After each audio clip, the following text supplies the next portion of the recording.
Hello friends, I am your mentor Aarti from Gupta classes.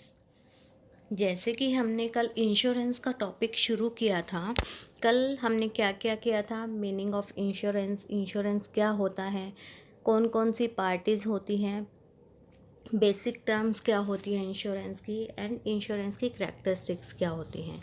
Okay, उसमें अगर आप सब में से किसी को भी कोई प्रॉब्लम है तो आप पूछ सकते हो, कमेंट कर सकते हो।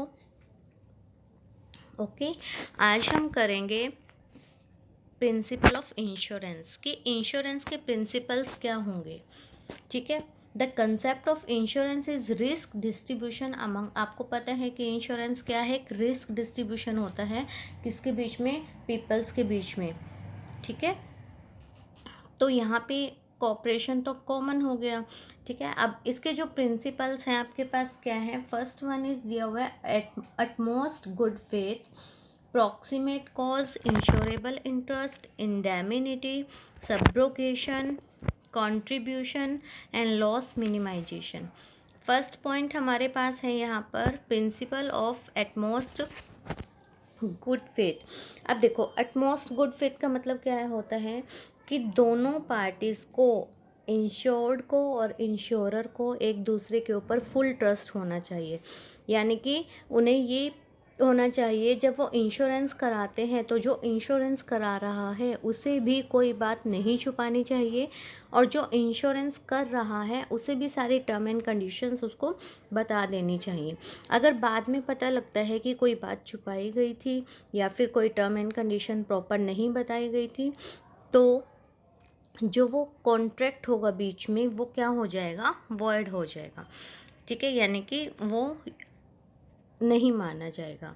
क्या दिया हुआ है देखो, the fundamental principle is that both the parties in an insurance contract should act in good faith towards each other. वही, दोनों के बीच में गुड फेथ होना चाहिए। They must provide clear and concise information related to term and conditions of the contract. उन्हें सब कुछ इन्फॉर्मेशन जो कॉन्ट्रैक्ट से रिलेटेड है वो सारी इन्फॉर्मेशंस, टर्म्स क्या करनी चाहिए, क्लियर करनी चाहिए। ओके, राइट, क्या करनी चाहिए उनको, वो सारी टर्म्स एंड कंडीशंस बिल्कुल क्लियर होनी चाहिए। ओके, नेक्स्ट सेकंड आपके पास आता है प्रिंसिपल ऑफ प्रॉक्सिमेट कॉज। ठीक है, प्रॉक्सिमेट जो आपके पास ये गिवन है, प्रिंसिपल ऑफ प्रॉक्सिमेट कॉज। अब आपके पास देखो इसमें क्या दिया हुआ है कि this is also the called the principle of cause Proxima और द नियरेस्ट कॉज। ठीक है, यानी कि बिल्कुल पास वाला। अब देखो इसमें इसका मतलब क्या हुआ, जैसे कि जो आपका लॉस हुआ है बाय चांस, वो दो या दो से ज़्यादा कॉजेज़ के कारण हुआ है। ठीक है, तो क्या होगा, आपको जो इंश्योरेंस का अमाउंट है वो तभी मिलेगा जो आपका कॉज है वो नियरेस्ट होगा, यानी कि जो जिस कारण आपने इंश्योरेंस कराया है वो उनसे रिलेटेड होगा, तभी आपको उस इंश्योरेंस का अमाउंट मिलेगा। ठीक है, जैसे मान लो आप एक मैरिन इंश्योरेंस करवा रहे हो, समुद्री जहाज का। ठीक है, तो उसमें क्या होता है बेटा, उसका हम इंश्योरेंस किस लिए कराते हैं कि इसके अंदर पानी घुस जाए या कुछ ऐसा हो जाए, कुछ भी पानी की वजह से लॉस हो जाए। तो अब देखो कई बार क्या होता है, मान लो किसी समुद्री जानवर ने ना उसमें जहाज में टक्कर मार मार के क्या कर दिया, छेद कर दिया, उसमें बहुत सारा पानी भर गया, जिसकी वजह से क्या हुआ, हमारा सारा गुड्स या सारा माल क्या हो गया, खराब हो गया। अब इस हानि का जो निकटतम कारण, यानी कि जो नियरेस्ट कॉज है, वो है जहाज में पानी भरना, ना कि वो समुद्री जानवर जिसने उसमें छेद किया है। ठीक है, तो इसका जो होगा, इंश्योरेंस कंपनी जो है इसका क्लेम करेगी, क्योंकि पानी से ही क्या हुआ है, लॉस हुआ है। राइट, यानी कि कॉजेज क्या होने चाहिए हमारे पास, नियरेस्ट कॉज होना चाहिए। Right, next principle of indemnity, this principle says that the insurance is done only for the coverage of the loss. जो है आपका जो प्रिंसिपल होगा वो किस लिए होगा, लॉस को कवर करने के लिए, ना कि प्रॉफिट अर्न करने के लिए। वो किस लिए होगा, ओनली लॉस को कवर करने के लिए। Should not make any profit from the insurance contract, right. वो सिर्फ किस लिए होगा, जो आपका लॉस होगा उसे कवर करने के लिए होगा, ठीक है। और ये जो है आपका इंडेमिनिटी वाला प्रिंसिपल है, ये आपका जो है लाइफ इंश्योरेंस पर नहीं फॉलो होता, यानी कि उसके ऊपर लागू नहीं होता, क्योंकि उसमें तो हम, अगर हमें कोई लॉस होता है उसका हम एग्जैक्ट अमाउंट तो नहीं बता सकते कि आपको कितना लॉस हुआ है, राइट। तो ये इसका मतलब क्या हो गया कि जो आपका इंडेमिनिटी है, यानी कि आपको लॉस से बचाने के लिए आप कराओगे, इसका पर्पस प्रॉफिट कमाना नहीं होगा, राइट। देखो, the purpose of the indemnity principle is to set back the insured at the same financial position, उसको वापस उसी पोजीशन में लाने के लिए ही was before the loss occurred, वो जहाँ पर लॉस होने से पहले था, राइट। यानी कि जो उसे लॉस हुआ उसे कवर करेंगे हम, ना कि उसे प्रॉफिट अर्न करेंगे। Okay, is it clear? Yes. Our next principle is principle of subrogation. अब देखो, सबरोगेशन का मतलब क्या होता है कि उसके ऊपर हमारा क्या होना चाहिए, अधिकार होना चाहिए। देखो क्या दिया हुआ है, subrogation means one party stand in for another, right. इसका मतलब ये है कि जब बीमा करता, यानी कि जो आपका इंश्योरर है वो किसी उससे, यानी कि जो लॉस हुआ है उससे रिलेटेड जो उसका अमाउंट देने का जो है, आपसे अमाउंट हम दे देते हैं, तो जो बीमा है, यानी कि जो इंश्योरेंस का सब्जेक्ट था, जो इंश्योरेंस का ऑब्जेक्ट था, ठीक है, तो वो सारे राइट्स भी किसको हो जाते हैं, बीमा कर्ता को, यानी कि इंश्योरर को, राइट। इसका मतलब है, देखो क्या दिया हुआ बेटा इसमें कि it refers that when the insurer compensates the insured, then all the rights related to the subject matter of insurance get transferred to the, किसको ट्रांसफ़र हो जाएंगे, वो इंश्योरर को, ठीक है। देखो इसमें दिया हुआ है, subrogation gives the right to the insurance company to claim the amount of loss from the third party responsible for the same. Okay, is it clear? Simple सा मीनिंग क्या हुआ, इसका मीनिंग ये हुआ कि एक पर्सन है जिसने अपनी जो है, मान लो उसने क्या किया, अपने हाउस का जो है इंश्योरेंस करा रखा है, ठीक है। उसने मान लो अपने हाउस का इंश्योरेंस करा रखा है, कितने लाख का, मान लो उसने करा रखा है 1 लाख का, ठीक है। और उसका घर पूरा जल जाता है, ठीक है। तो उसका घर पूरा जल जाता है, लेकिन देखो उसका लॉस तो कितना हुआ, बहुत सारे अमाउंट का हो गया, लेकिन उसे अमाउंट कितना मिलेगा, सिर्फ 1 लाख, राइट। और जो जला हुआ जो भी सामान है, जो भी कुछ है, उस सब पर किसका राइट होगा, अब इंश्योरेंस कंपनी का। वहाँ पर किसका राइट हो जाएगा, अब इंश्योरेंस कंपनी का। Okay, right, is it clear? Yes. अब आपके पास जो नेक्स्ट है, नेक्स्ट आपके पास आ जाता है प्रिंसिपल ऑफ कंट्रीब्यूशन, ठीक है। इस कंट्रीब्यूशन का मतलब क्या है, कंट्रीब्यूट करना, ठीक है। यानी कि इसमें इसका मीनिंग क्या होगा कि it refers that if the subject same subject matter except life, इसमें लाइफ नहीं होगी, ठीक है। इसका मतलब है कि अगर आपने एक ही चीज़ का इंश्योरेंस 2 या 2 से ज़्यादा कंपनी से करवाया है, राइट, यानी कि देखो इट स्टेट्स, ये दे रखे हैं, देखो when the insured takes more than one insurance policy for the same subject matter. मतलब कि हमने एक ही सब्जेक्ट मैटर के लिए एक से ज़्यादा इंश्योरेंस कंपनी से इंश्योरेंस करा रखा है, ठीक है।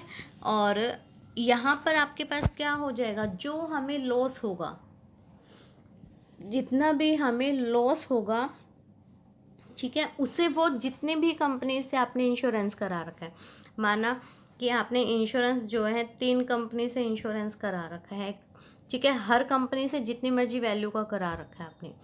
मान लो एक कंपनी से 5 लाख का करा रखा है, एक से 2 लाख का करा रखा है, एक से 4 लाख का करा रखा है, और आपको जिस सब्जेक्ट मैटर का आपने करा रखा है वो पूरा आप लॉस कर देते हो, उसकी वैल्यू मान लो है 3 लाख, राइट। अब ये नहीं होगा कि आप कंपनी फर्स्ट से भी 3 लाख ले सकते हो, सेकंड से भी ले सकते हो, थर्ड से भी ले सकते हो, नो। जो आपका 3 लाख का अमाउंट है वो क्या होगा, 3 लाख के अमाउंट को तीनों कंपनीज आपस में डिवाइड करेंगी, तो तीनों कंपनी से हमें कितना कितना मिलेगा, 1 लाख, 1 लाख एंड 1 लाख, ठीक है। ये आपका हुआ प्रिंसिपल ऑफ कंट्रीब्यूशन। नेक्स्ट है principle of loss minimization. This principle says that as an owner it is obligatory on the part of the insurer to take necessary steps to minimize the loss of insured property. इसका मतलब है कि जो हमारा subject matter है उसको जो भी लॉस होती है हम उसे क्या कोशिश करेंगे कि वो कम से कम हो। ये नहीं कि हमने इंश्योरेंस करा रखा है तो उसे पूरा जलने दो, नो। आप उसे बचाने की कोशिश करोगे कि जितना हो सके वो आपके पास सेफ हो जाए, राइट। ये आपके पास क्या थे, principle of insurance, right.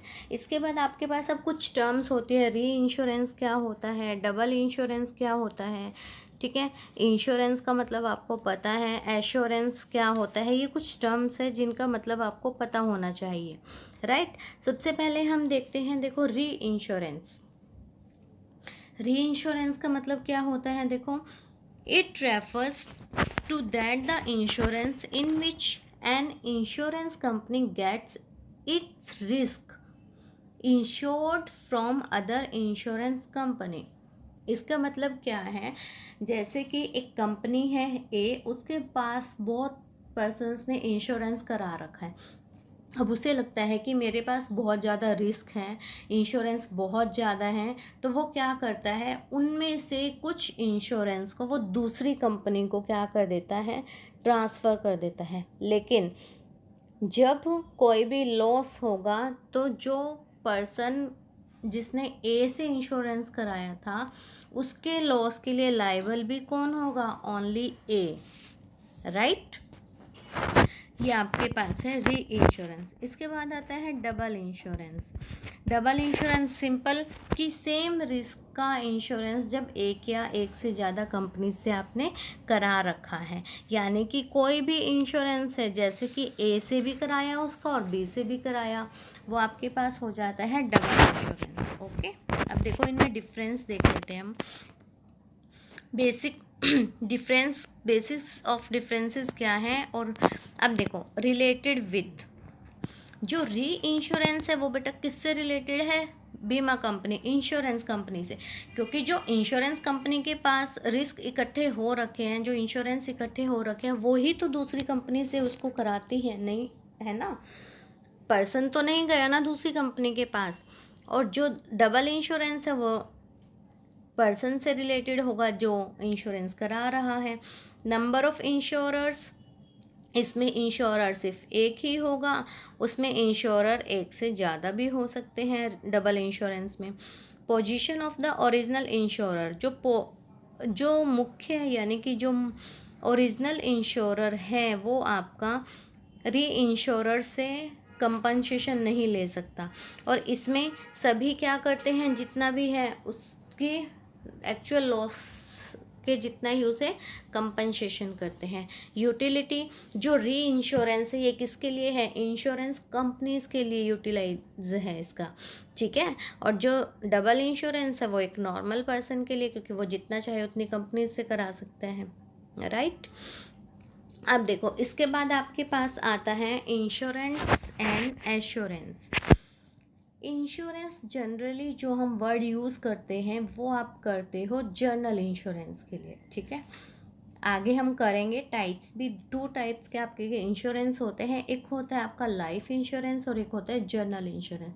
Life insurance में आपका लाइफ से रिलेटेड हो जाता है और जर्नल में बाकी सब आ जाते हैं, फायर इंश्योरेंस, मैरिन इंश्योरेंस, बाकी जितने भी इंश्योरेंस हैं, राइट। अब देखो जो आपका इंश्योरेंस है वो आपको पता लगा कि जर्नल इंश्योरेंस है, बट जो एश्योरेंस वर्ड है बेट वो आपका लाइफ इंश्योरेंस से रिलेटेड है ओनली, ओके। अब देखो इसका डिफरेंस क्या है। First one is related with insurance, fire, marine, journal insurance से रिलेटेड हो गया। एश्योरेंस आपका हो गया लाइफ इंश्योरेंस से रिलेटेड। पेमेंट ऑफ कंपनसेशन, अब देखो इंश्योरेंस जो है उसकी पेमेंट कब होगी, जब वो एक्चुअल में वो इवेंट हो जाए, वो हैपनिंग हो जाए, यानी कि जो जिसके लिए आपने इंश्योरेंस कराया है जब वो घटना घट जाए उसके बाद उसकी पेमेंट होगी। बट एश्योरेंस में ऐसा नहीं होता। एश्योरेंस में चाहे घटना घटित हो या नहीं हो, या फिर टाइम पीरियड कंप्लीट होने के बाद उसकी पेमेंट हो जाती है। नेचर ऑफ रिस्क, अब आपको पता है कि इसमें नेचर ऑफ रिस्क क्या होगा, अनिश्चित, क्योंकि आपको नहीं पता कि कितना क्या है नेचर ऑफ रिस्क, वो हो भी सकता है, यानी कि ठीक है आपने अगर फायर इंश्योरेंस कराया, जरूरी नहीं है कि उस साल के अंदर उसमें आग लगेगी ही लगेगी, लग भी सकती है नहीं भी लग सकती। लेकिन एश्योरेंस जहाँ पे जोखिम निश्चित है, यानी कि अब देखो वो पूरा होगा ही होगा, या तो टाइम पीरियड पूरा होगा या डेथ होगी, दोनों में से एक होगा। Next conditions to claim the compensation, conditions क्या होगी, कंडीशंस देखो इंश्योरेंस के लिए क्या है, उसको लॉस होना ज़रूरी है, ठीक है। लेकिन एश्योरेंस में क्या है, जो जिसने इंश्योरेंस कराया है उसे लॉस हो नहीं हो ये ज़रूरी नहीं है, ठीक है। इंश्योरेंस जिसने कराया है उसे ज़रूरी नहीं है कि लॉस हो, राइट। Is it clear. देखो अब आप आगे इसको इंग्लिश में भी देख लेते हैं अगर आपको प्रॉब्लम, ठीक है। अब ये इधर देखो, इधर ये आपके पास है इंश्योरेंस,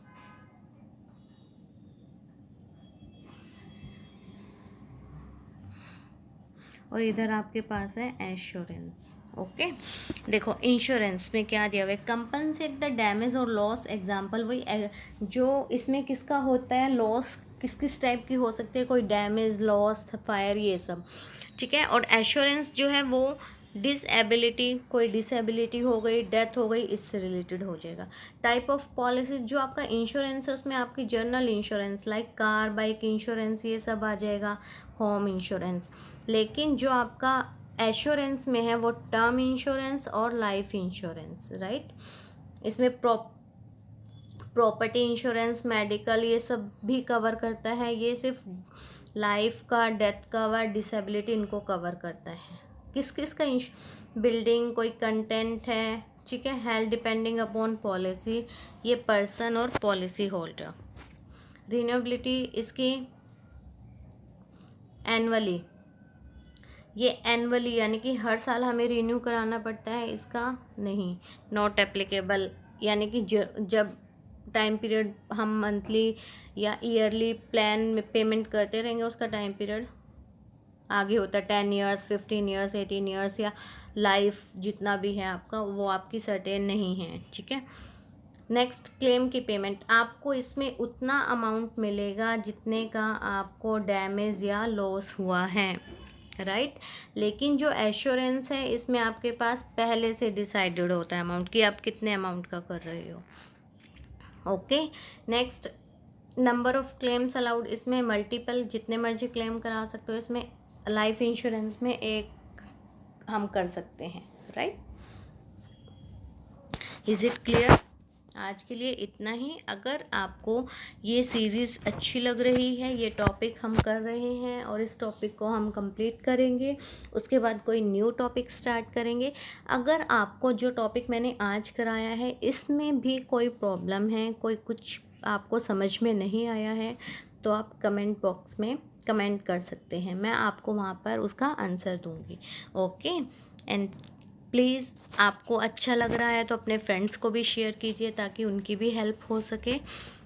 ठीक है, thank you so much and have a nice day.